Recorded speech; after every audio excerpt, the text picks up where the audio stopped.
Welcome to our video series on solving equations using hands-on manipulatives. In today's video, we're just going to be flipping to the intro portion of our booklet. So go ahead and flip that open and follow along with me. This is just going to give you a foundation or a primer of the video series that we're going to be doing that's going to correspond with some lessons over here. All right, so the first thing we're going to start with is, of course, what is algebra, or what are algebraic equations? So over here in this box, I want you to write definitions. Algebra isn't really as scary as you think. Algebra is the language we use to notate and solve for unknown values. Okay, so algebra is the language we use to notate and solve for unknown values. So I want you to think of an algebraic equation. I want you to think of it like a scale, like a balance scale. Okay, so everything on one side balances with everything on the other side.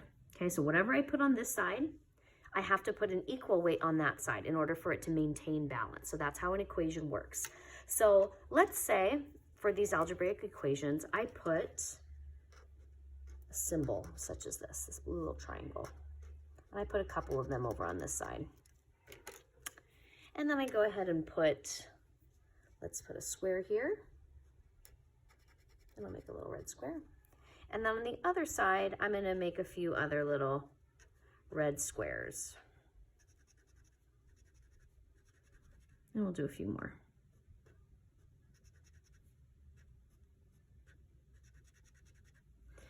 All right, so in this example, we're going to call these little blue triangles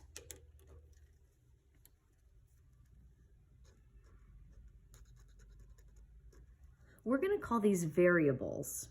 We can think of it as an unknown value that varies. Okay, so in this problem, the blue triangle might mean one thing, and then in another problem, it might mean something else. So the value varies. And then let's think of the little red squares. Let's think of these as a known value that is constant.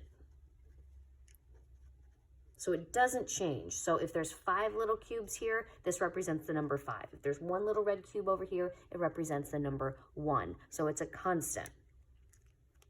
All right, so if I were to take this balance scale and using those two symbols, I could put it into an algebraic equation.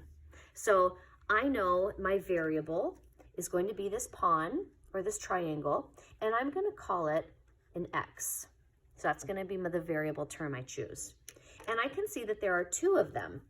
So I'm going to put 2x because there's 2 x's on this side. And then I'm going to add to it 1 constant, which represents 1 cube.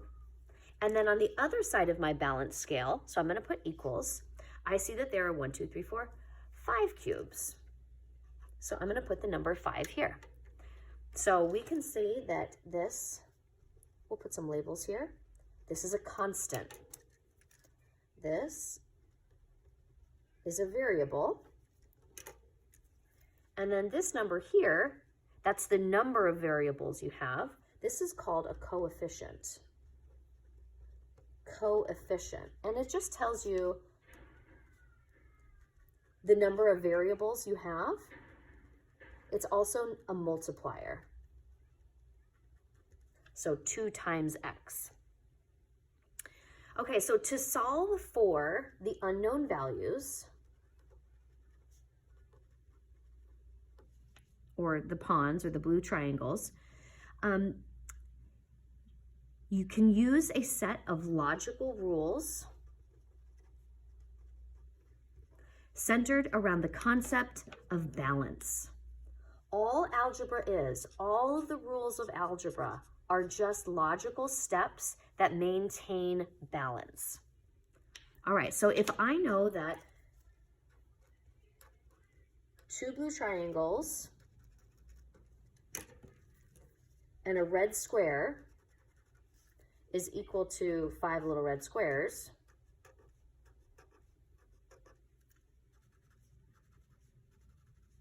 I can think of this idea of balance. I know that these two squares are going to be equal, so that these two pawns are going to be equal to those remaining 4. And so if 2 of those pawns is 4, and this is the same number, I know one of those pawns must be equal to 2. So I know one pawn would be 2 red squares. So in this example, x is equal to 2. And what we just did there was algebra, just using pictures and logic rather than first learning the algebraic steps. So in the following lessons, you're going to see that we're going to go through this process so that you understand the underlying concept of algebra before we learn the notation. All right, let's dive in.